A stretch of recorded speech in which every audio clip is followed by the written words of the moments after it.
Boa noite a todos.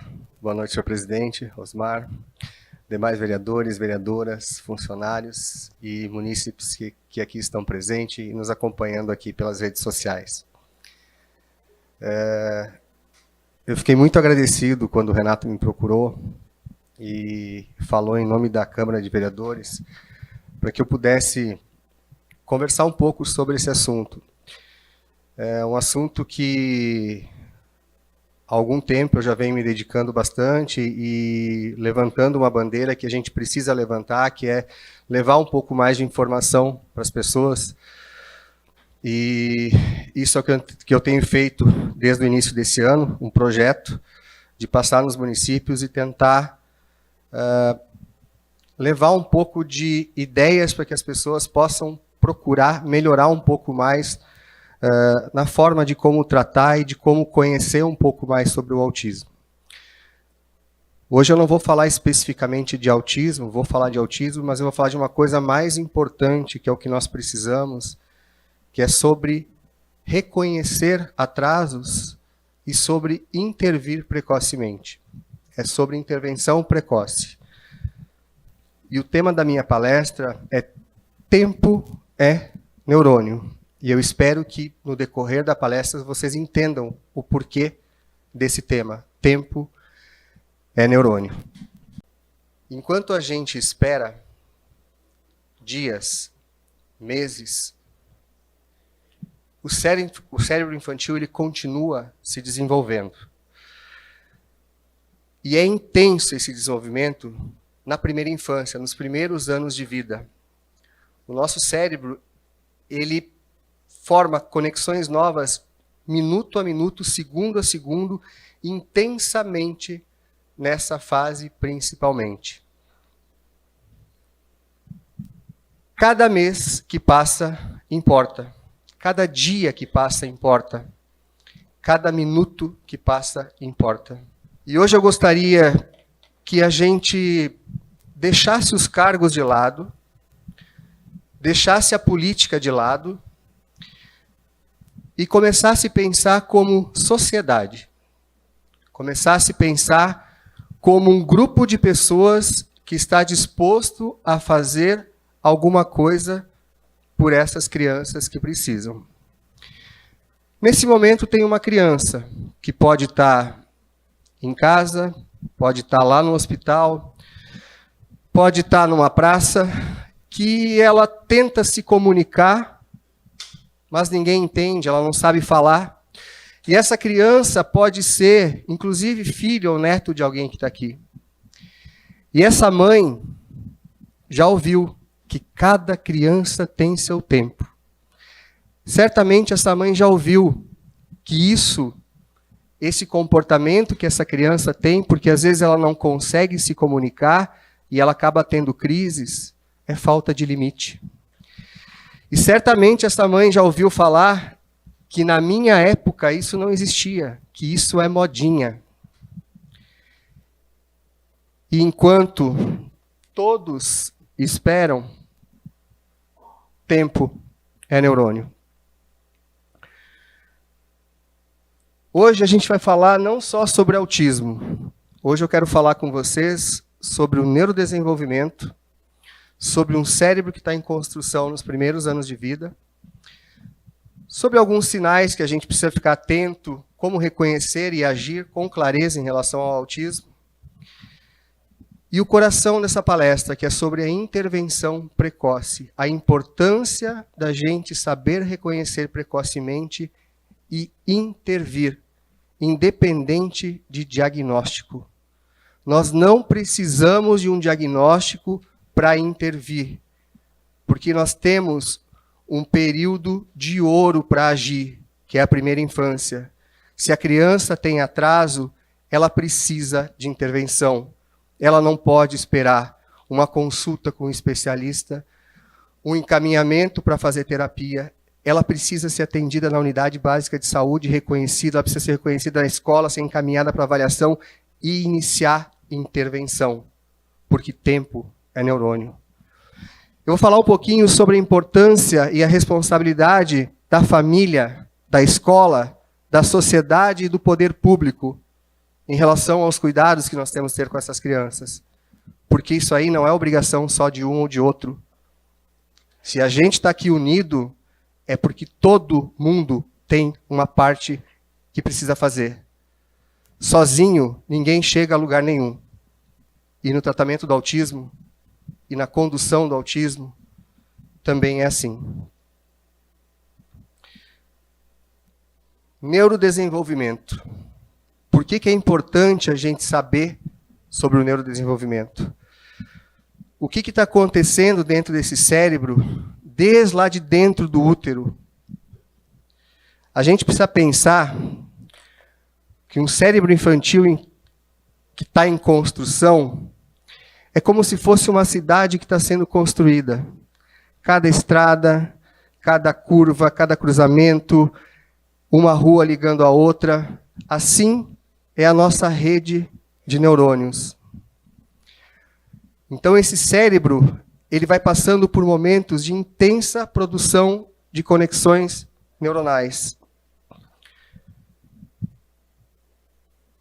Quando a gente nasce, nós temos em média 86 bilhões de neurônios. E esses neurônios, eles se comunicam entre si através de sinapses, que são as comunicações, são ligações que eles fazem. Cada neurônio faz várias sinapses entre os outros. Com isso, nós temos trilhões de sinapse. E isso acontece intensamente até os 5, 6 anos de idade, principalmente nos primeiros 1000 dias, que é da gestação até o 2º ano de vida.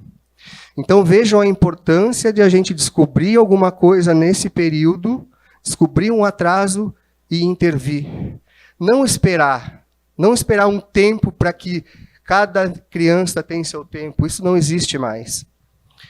Nós precisamos entender que o desenvolvimento, ele ocorre em conjunto. É como se fosse uma grande máquina, cada uma tem uma engrenagem que não pode funcionar sozinha. Essas engrenagens, elas precisam funcionar em conjunto, o desenvolvimento ele vai ocorrendo em conjunto. E quando uma dessas engrenagens falha, o sistema é prejudicado. Então nós temos a linguagem, que é a janela crítica para a aquisição e a compreensão da fala. E a linguagem, a comunicação, não é simplesmente a fala. Vocês estão vendo aqui um tipo de comunicação. Isso aqui é comunicação não verbal. Então, não necessariamente para me comunicar, eu preciso falar. Mas eu preciso saber me comunicar. E para eu saber me comunicar, eu preciso ter alguém que me ensine. Eu preciso ter um pai, uma mãe presente na minha vida, que desde bebê olhe no meu olho, converse comigo, me faça carinho, me dê presença de qualidade. Eu preciso de um pai e de uma mãe que coloque o meu pé no chão, na grama, na água, no quente, no frio.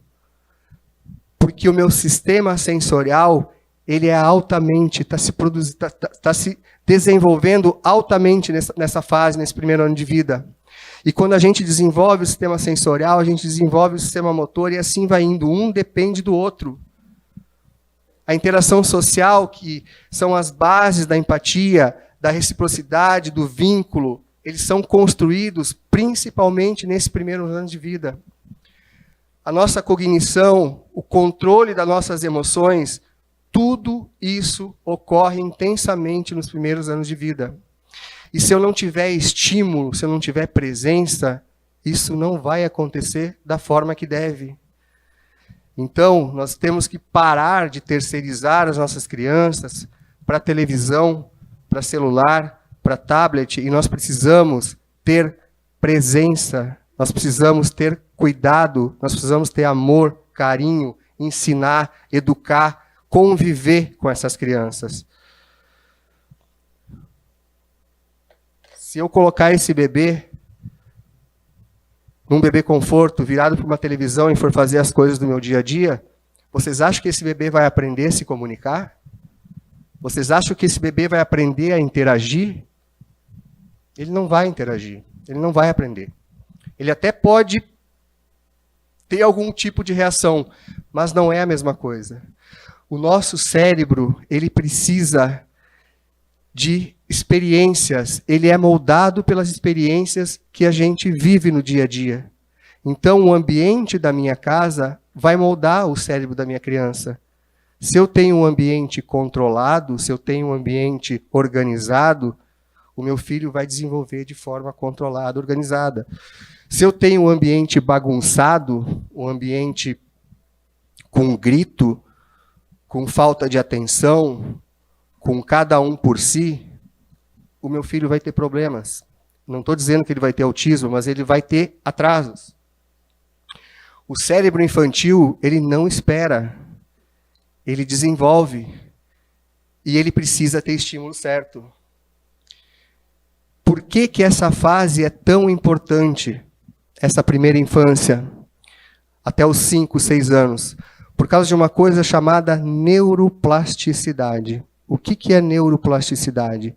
É a capacidade que o nosso cérebro tem de formar novas comunicações, de formar novas vias para aprender, de destruir as vias que são pouco usadas e potenciar as vias que são mais usadas.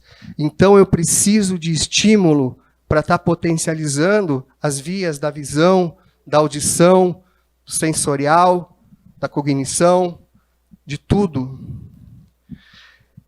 E a neuroplasticidade, ela é intensa nos primeiros 2 anos de vida, principalmente até os 5, 6 anos de idade. Ah, mas e depois eu não tenho mais neuroplasticidade? Eu tenho. Porque senão, como que eu ia me recuperar de um AVC? Como eu ia me recuperar de um acidente com uma lesão medular? Eu ainda tenho neuroplasticidade. Só que eu intervindo precocemente, a chance dessa criança desenvolver e recuperar esse atraso é muito maior do que depois dos 6 anos de idade. A intervenção, ela dá resultado, mas ela é muito mais custosa, muito mais trabalhosa, e o resultado é menor. Então, esse período da primeira infância é o período de ouro, é a janela de ouro que a gente tem para agir, para intervir precocemente. Quando a gente fala em autismo, a gente precisa entender que o autismo não é uma doença. O autismo ele é um transtorno do neurodesenvolvimento. É um cérebro que está sendo formado de forma diferente e que essa formação diferente vai causar prejuízos na interação social, na comunicação e causar com que essa criança tenha movimentos restritos e repetitivos. Como não é uma doença, não tem cura. Mas a gente intervindo, a gente muda a qualidade de vida dessa criança. A gente transforma uma criança que é totalmente dependente num adulto que pode ficar independente lá na frente. Mas para isso eu preciso detectar precocemente, eu preciso intervir precocemente com qualidade, com intensidade, para que isso dê resultado. E não é só eu, equipe de saúde, é eu, equipe de saúde, eu, família, eu, escola, eu, sociedade, é todo mundo. O que causa o autismo? São vários fatores genéticos, principalmente, ligados a ações do meio, alterações na gestação, doenças na gestação, medicamentos, estresse na gestação, o nascimento prematuro, doenças no período neonatal, a icterícia, vários e vários fatores que juntos ativam esses genes e fazem com que essas conexões se tornem de forma diferente, ocorram de forma diferente e esse cérebro seja formado de forma diferente. Então, a pessoa autista, ela tem uma forma diferente de ver, de olhar e de sentir o mundo. Mas a gente pode fazer muita coisa para que esse mundo se torne agradável para ela, para que esse mundo se torne receptivo, para que esse mundo se torne inclusivo. Mas também a gente pode fazer muita coisa que pode prejudicar muito o mundo dessa criança. e desse adulto. Então, como sociedade, nós precisamos entender que é sim um cérebro que funciona diferente e que não é culpa da criança e que muitas vezes não é culpa do pai e da mãe que não dão limites, porque essas crianças muitas vezes têm um comportamento diferente. O cérebro deles é que funciona diferente e eles precisam de um cuidado diferenciado. Nenhuma pessoa autista é igual a outra. Nenhuma pessoa autista é igual a outra. Por isso que quando a gente fala em autismo, a gente fala em espectro. Estou perdido aqui porque são 2 lugares para passar. Em espectro. Por que espectro? Agora deu. Agora deu. Porque no autismo vocês vão encontrar pessoas que têm um vocabulário amplo, que falam muito, mas que muitas vezes não conseguem interagir socialmente. Como vocês vão encontrar pessoas que não sabem conversar, que não conseguem se comunicar de forma verbal, mas conseguem se comunicar de forma não verbal através de outros mecanismos. Vocês vão ver também pessoas que não conseguem se comunicar de forma nenhuma. Vocês vão ver pessoas que têm hipersensibilidade sensorial. O autista, ele tem uma sensibilidade muitas vezes aumentada ao barulho. Então, o ambiente barulhento, o ambiente que para a gente às vezes não faz não causa nenhum problema, para o autista causa dor, causa náusea, vômito. Da mesma forma a temperatura, da mesma forma uma textura. Então, aquela criança autista que tem sensibilidade, tem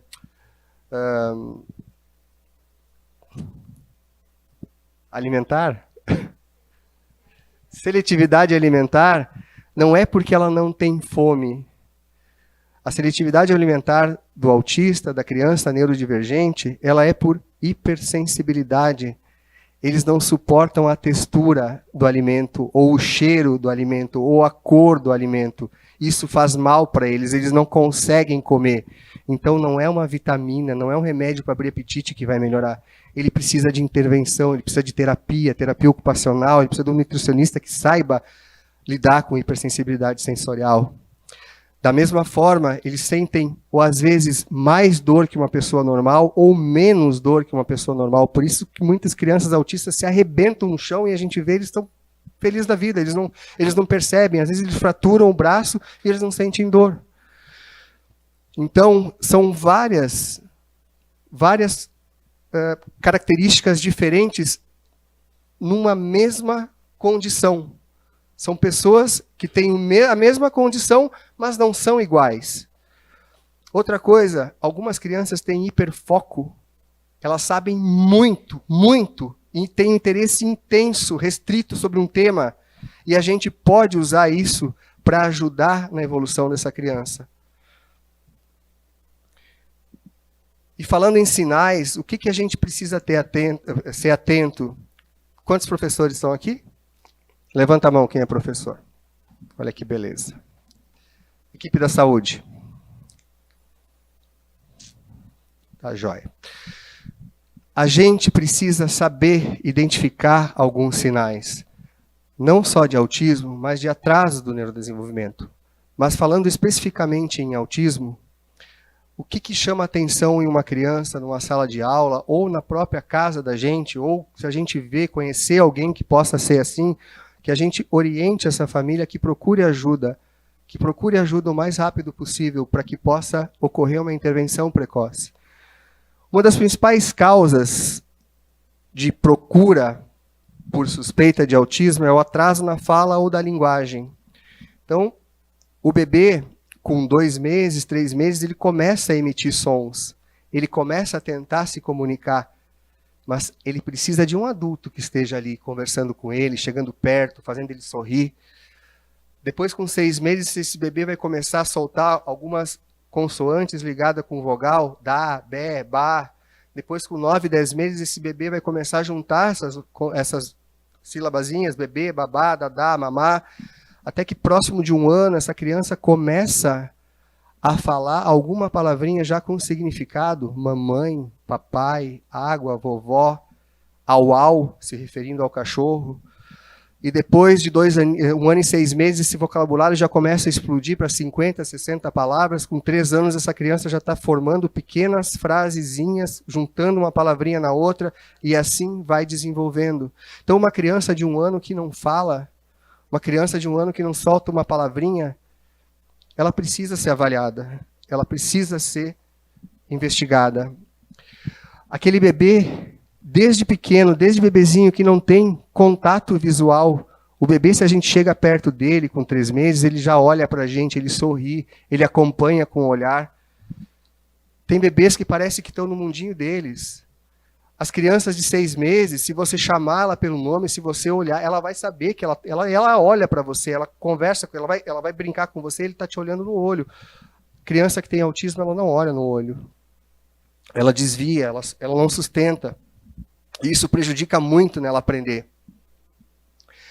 Uma dificuldade na interação social, aquela criança que é mais isoladinha, que ela é quieta, que ela não gosta de estar junto com outras crianças, que ela brinca mais sozinha, que ela tem dificuldade em brincar de faz de conta, com 3, 4 aninhos, que ela tem um brincar disfuncional. Por exemplo, se você coloca um carrinho na mão de uma criança autista, ele não vai brincar de carrinho e fazer o som do carrinho, ele vai olhar a rodinha e vai ficar girando a rodinha, ele não vai olhar o todo do brinquedo, ele vai olhar uma parte só. Ele tem crianças que têm tendência a enfileirar brinquedos, a separar por cores, também precisa ser avaliado.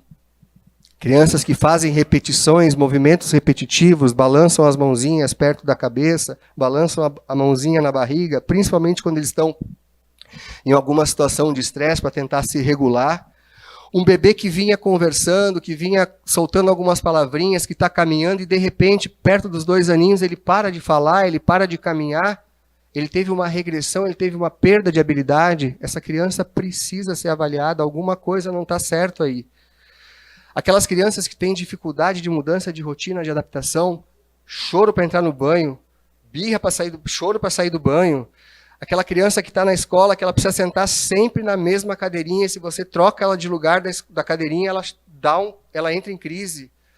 Se ela está brincando no brinquedo, que ela gosta de brincar todo dia na hora do recreio, você vai lá e tira e troca, ela vai fazer crise. Ela é rígida, o comportamento dela é rígido. Ele não se adapta à mudança. A ausência de apontar com o dedo. A criança, quando vê, com 1 aninho, com 1 aninho e pouco, quando ele vê alguma coisa diferente, ele aponta para mostrar para a gente. Quando ele ganha um brinquedinho diferente, ele vem mostrar, ele tem interesse em compartilhar que ele está vendo alguma coisa diferente, ou quando ele olha que o pai dele viu alguma coisa diferente, ele olha junto para ver. O autista não tem essa percepção. O autista não demonstra compartilhar interesse.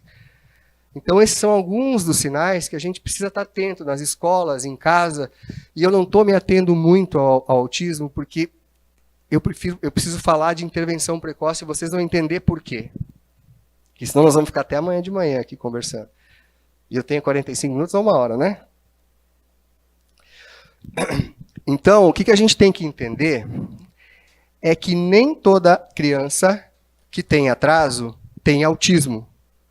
Mas toda criança que tem atraso merece ser investigada. Principalmente na primeira infância. Porque se tem atraso, a gente precisa intervir.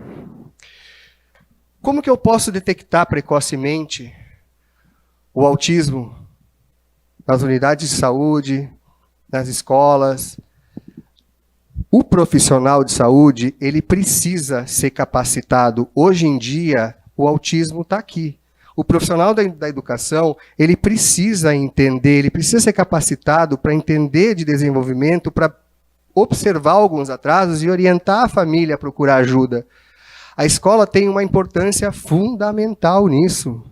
Os professores são capazes de mudar destinos quando eles percebem e quando eles encaminham essas crianças para a avaliação. Então, existe uma ferramenta de triagem chamada MChat, que ele deve que ele deve ser aplicado em todas as crianças de 16 a 30 meses nas unidades de saúde. E aí eu pergunto para vocês se os profissionais que atendem as crianças aqui no município aplicam o MChat. A gente não sabe.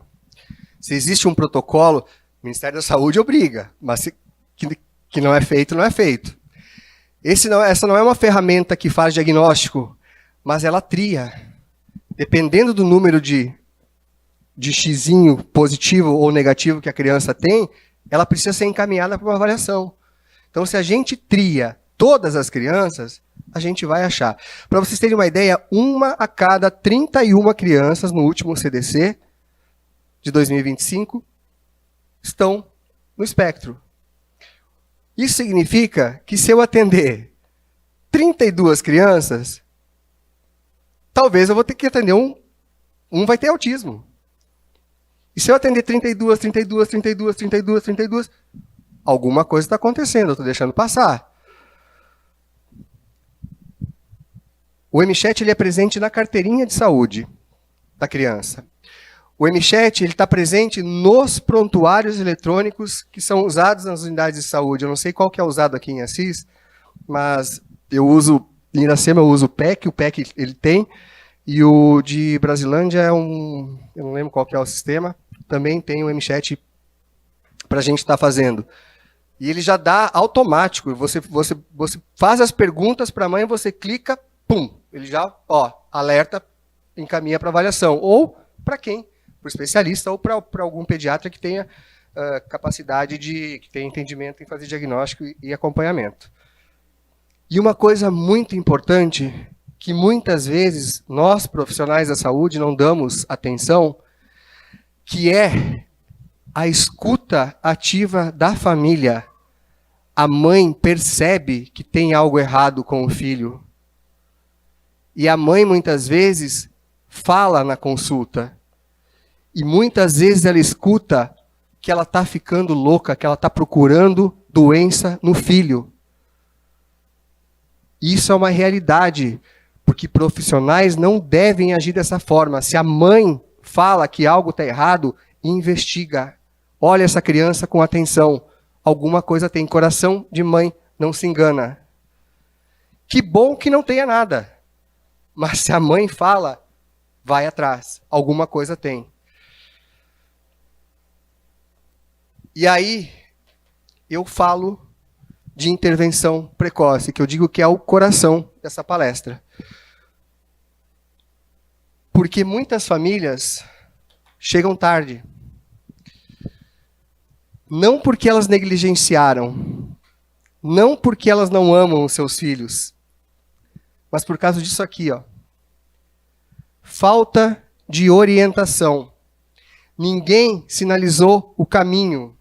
As consultas de puericultura não incluíram o rastreio estruturado. Um sistema sem fluxo. A família bateu em portas erradas. Foi encaminhada no serviço, esperou uma fila longa, chegou lá e falam para ela que não é lá, que é para outro serviço, e ela vai para o outro serviço, espera mais uma fila longa, e chega lá e não é comigo, você tem que ir em tal setor, e assim vai indo, e o tempo vai passando. Quando não é o profissional lá na unidade básica de saúde que fala assim, espera mais um pouquinho. Todo mundo desenvolve de forma diferente. São frases que às vezes são ditas com boa intenção, mas tem um custo muito alto. Não existe mais, cada um tem seu tempo. Hoje, tempo é neurônio. Hoje a gente tem que pensar assim, tempo é neurônio. Perdidas no sistema, essas famílias não sabem para onde ir. Elas não sabem o que pedir. Elas não sabem quais direitos elas têm. E eles acabam desistindo. E quando eles chegam, a janela de ouro estreitou. E o período, a chance que a gente tinha de intervir precocemente, de ajudar realmente essa criança, passou. Não que a gente não vá fazer mais nada, mas vai ser mais difícil, vai ser mais custoso, vai custar mais dinheiro para o sistema público, vai custar mais cansaço para a família, porque vai ter que ficar correndo mais e mais e mais tempo em terapia. Os primeiros anos de vida, a janela mais importante. Neuroplasticidade, intervenção precoce. Se vocês saírem daqui com essas palavras na cabeça latejando, para mim vai ser o dia ganho. De 0 a 2 anos, o nosso sistema sensorial ele é intenso, o desenvolvimento dele. Então aqui a gente tem um período de ouro para intervir. De 2 a 4 anos, o desenvolvimento da linguagem, da cognição. De 4 a 6 anos, o nosso controle das funções executivas, o controle das emoções. O que a intervenção precoce estimula? A linguagem, a fala, a compreensão, formas alternativas de comunicação. A criança que não é verbal, ela pode aprender a se comunicar com comunicação aumentativa alternativa. São formas da gente ensinar essa criança a se comunicar. Então eu preciso de rotina, eu preciso de previsibilidade. E se eu não fizer isso, o meu filho vai sofrer. O meu filho vai ter mais dificuldade de desenvolver. Sono. A criança precisa dormir cedo. Quando a gente dorme, ocorre uma faxina no nosso cérebro. Quando a gente dorme, a gente condensa, a gente grava toda aquela, na memória, o aprendizado que a gente teve durante o dia. A criança que não dorme direito, que dorme tarde, que tem um sono agitado, ela fica mais irritada no outro dia, ela fica menos atenta, ela aprende menos, ela não aproveita a terapia, porque ela dá mais trabalho, ela tem mais crise, ela bate, ela se machuca, ela machuca os outros, por causa de uma noite de sono mal dormida. Então eu preciso organizar o sono, e as crianças com autismo têm mais distúrbios de sono. Então, se a minha casa não for organizada, se eu não tiver rotina, se eu não colocar meu filho para dormir, não fizer uma higiene do sono, uma rotina, todos os dias a mesma rotininha, dou um banho, brinco com qualidade, converso, fico perto, coloco para dormir, acorda todo dia no mesmo horário, isso é sábado, domingo, segunda, terça, quarta, quinta, feriado, dia sim, dia não. Rotina, sono. E uma coisa muito importante, tela. A tela destrói o comportamento da criança. A tela irrita. As pessoas acham que dando tela para a criança, acalmam a criança, mas na verdade elas estão irritando essa criança cada vez mais. A tela tem um estímulo rápido, ela produz dopamina, faz o nosso cérebro produzir dopamina em grande quantidade, e a dopamina causa prazer. Se eu tirar a tela da criança, a criança fica extremamente irritada. Isso uma criança sem ter neurodivergência. Os neurodivergentes sofrem mais ainda com isso. A tela prejudica o sono. A criança que usa tela, ela está com o cérebro agitado, não para. Ela não dorme direito, ela dá mais trabalho no outro dia. A luminosidade, ela inibe a produção da melatonina, que é o hormônio que induz o nosso sono. Então eu preciso, quando for colocar uma criança para dormir, de um ambiente regulado, com pouca luminosidade ou nenhuma luminosidade. E você já pensou se eu ficar com uma tela na cara? Não vai produzir melatonina, não vai induzir o sono. E o autista, ele tem alterações que já tem uma produção de melatonina diminuída. Então a gente tem que ter muito cuidado, muita prudência e muita responsabilidade com essas crianças.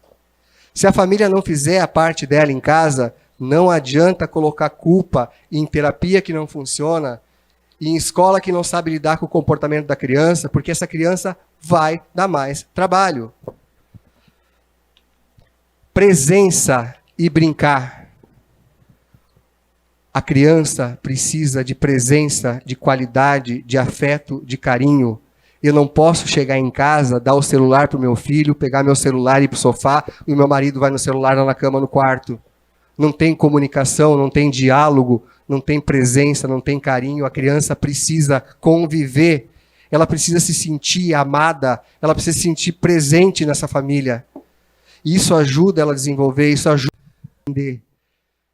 Então, quando eu tenho o problema em casa, e quando eu não tenho o problema em casa, que eu tenho uma criança em casa, eu preciso estar presente na vida dessa criança.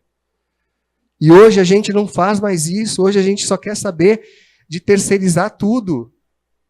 A escola tem que cuidar da educação, a saúde tem que resolver o problema de saúde do meu filho, e eu tenho que ficar no meu celular. Não, eu tenho que cuidar da minha criança em casa. Tanto do meu filho que é neurodivergente, quanto do meu filho que é neurotípico. Porque se eu ficar dando tela o dia inteiro para uma criança normal, se uma criança que não é neurodivergente ficar o dia inteiro na tela, dormir mal, ela vai ter um comportamento igualzinho de uma criança neurodivergente. Ela não vai aprender, ela vai estar irritada, ela vai brigar, ela vai bater nos outros, porque a tela destrói o cérebro da criança. Estou falando que não é para deixar a criança com tela? Pode deixar. Eu, por mim, não deixaria. Eu sou completamente contra a tela. Mas nós precisamos ter controle e tempo definido.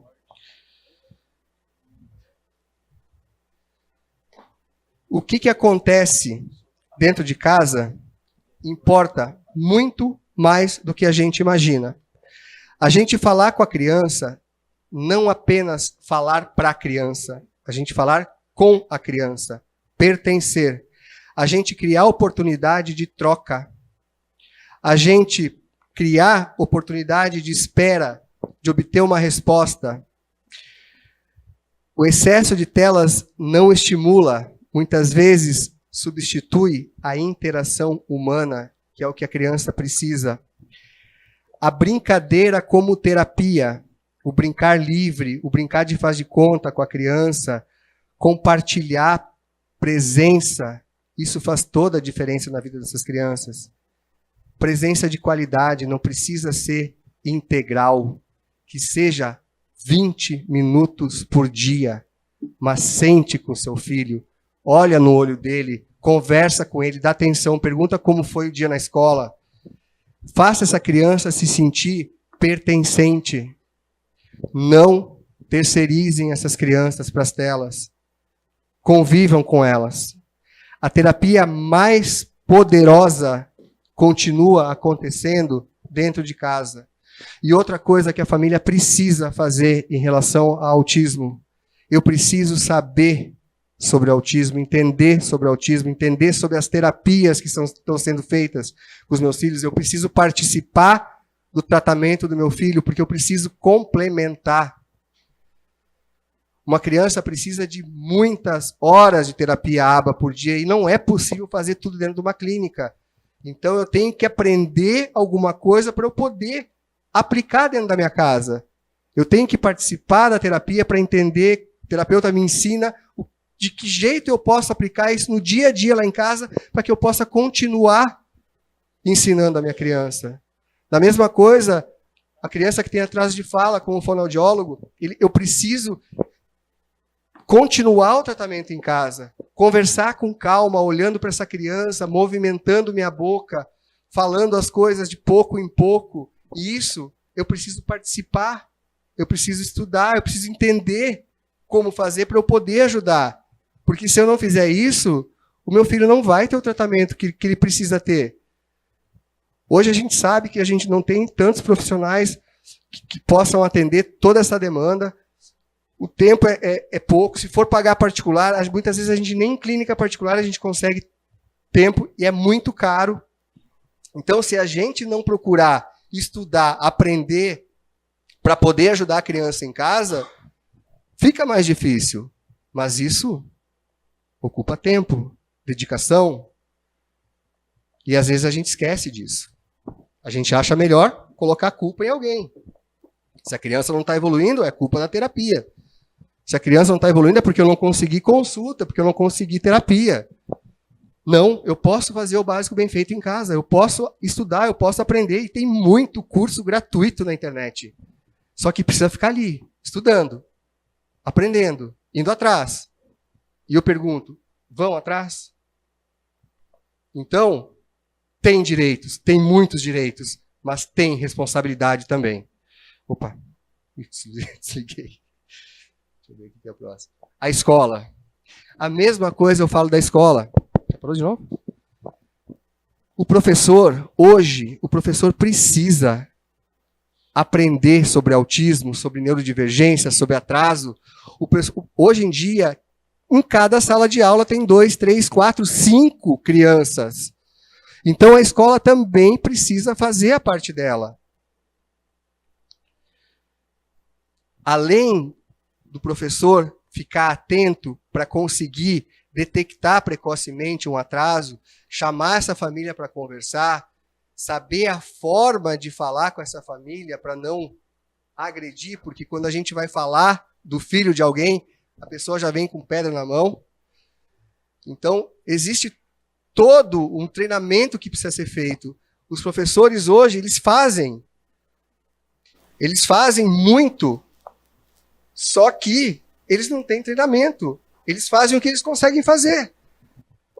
Então, uma observação qualificada, os professores precisam saber o que observar em relação à atenção, em relação à linguagem, em relação ao desenvolvimento motor, a comunicação entre a escola, a família e a terapia. Esse tripé é muito importante quando a gente trata de crianças neurodivergentes. Precisa ter comunicação, eu preciso saber como que está a evolução dessa criança lá na escola, como que ela está se adaptando, se a terapia realmente está ajudando, se melhorou tal parte, o que precisa fazer depois, eu preciso planejar o que eu vou passar para essa criança, porque eu não consigo passar tudo de uma vez, primeiro porque não vai conseguir, porque vai sobrecarregar, mas eu preciso ver as dificuldades o que cada criança tem para eu poder intervir nisso aqui. Depois que eu melhorei isso, eu vou intervir no que está prejudicando mais. E para isso, agora sim. E para isso, eu preciso de comunicação. Eu, como médico, eu preciso trocar ideia com a escola, com a minha equipe de psicólogo, de fonoaudiólogo, de terapeuta ocupacional, para ver o que a gente pode estar fazendo para poder atuar da melhor forma nessa criança, nas dificuldades dessa criança. E a escola consegue dar esse feedback para a gente.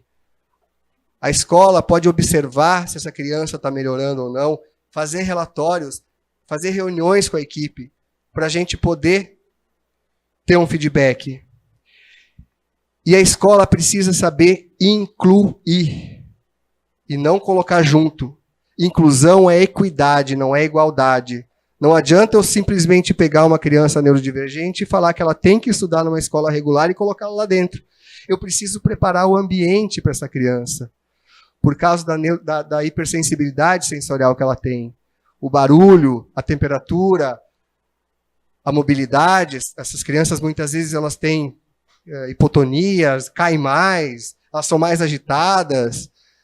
Eu preciso ter um plano de ensino para cada criança, pensando na dificuldade de cada criança, porque nenhuma é igual à outra. Cada uma tem as suas dificuldades.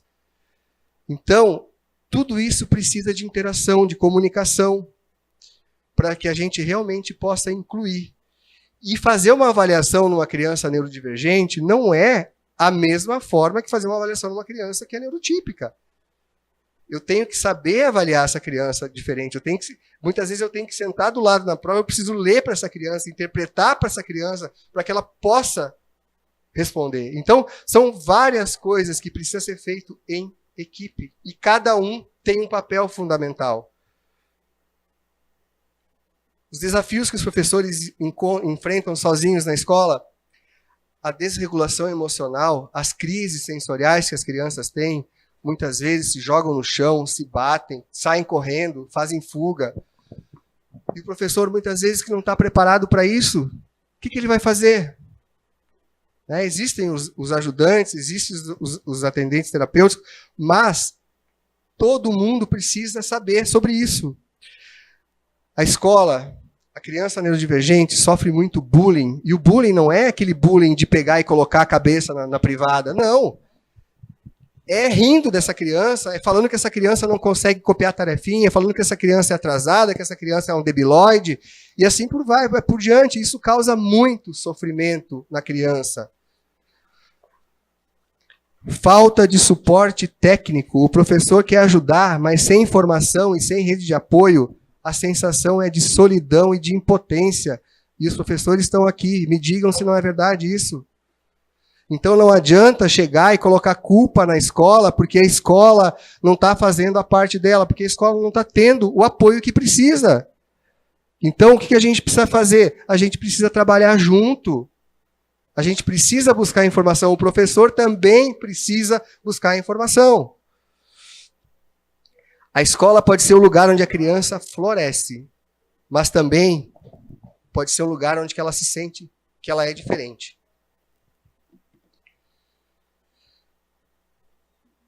A sociedade.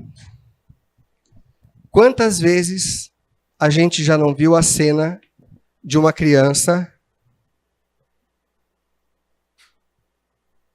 fazendo isso? Sentada, gritando, se jogando no chão, no supermercado ou numa praça, e a gente fala assim, essa mãe não dá limite para essa criança. Olha que falta de educação. Esse menino é mal educado. Onde está a mãe? Criança autista, isso é moda. Na minha época não existia. Está fazendo de propósito para chamar atenção.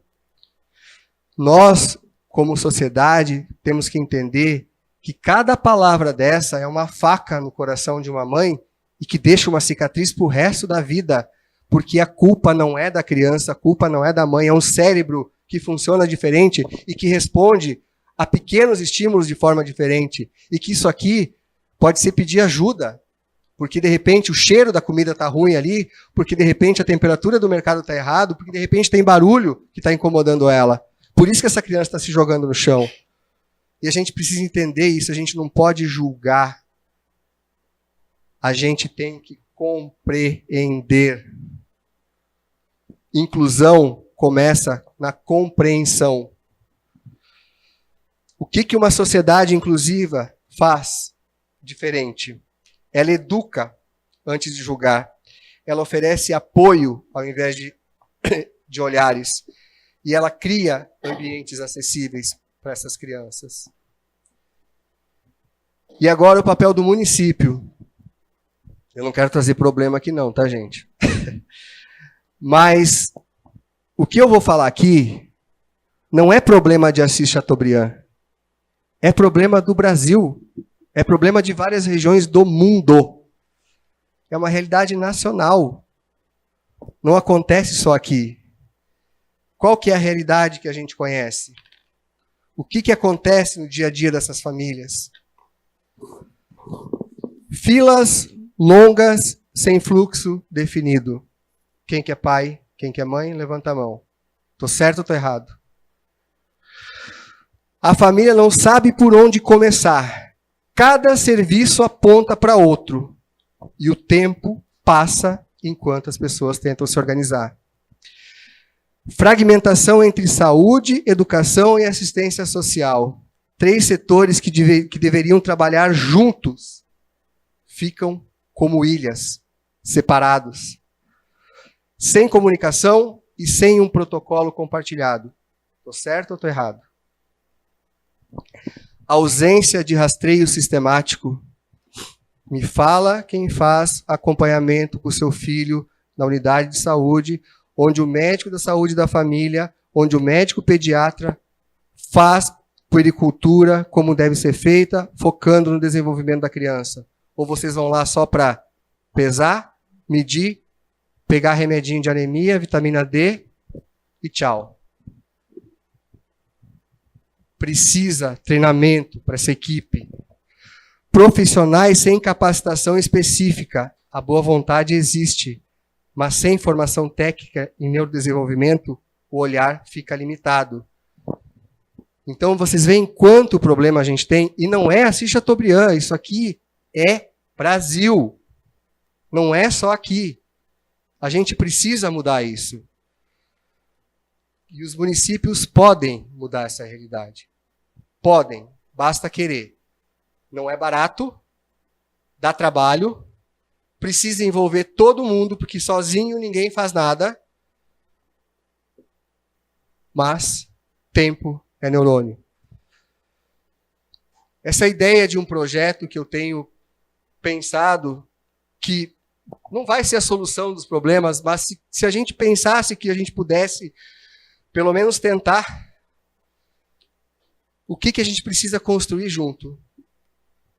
Colocar uma forma de rastrear essas crianças, triagem universal na puericultura, aplicar realmente o MChat, capacitar os agentes de saúde, capacitar os enfermeiros e principalmente os médicos que atendem essas crianças sobre sinais de atraso no desenvolvimento.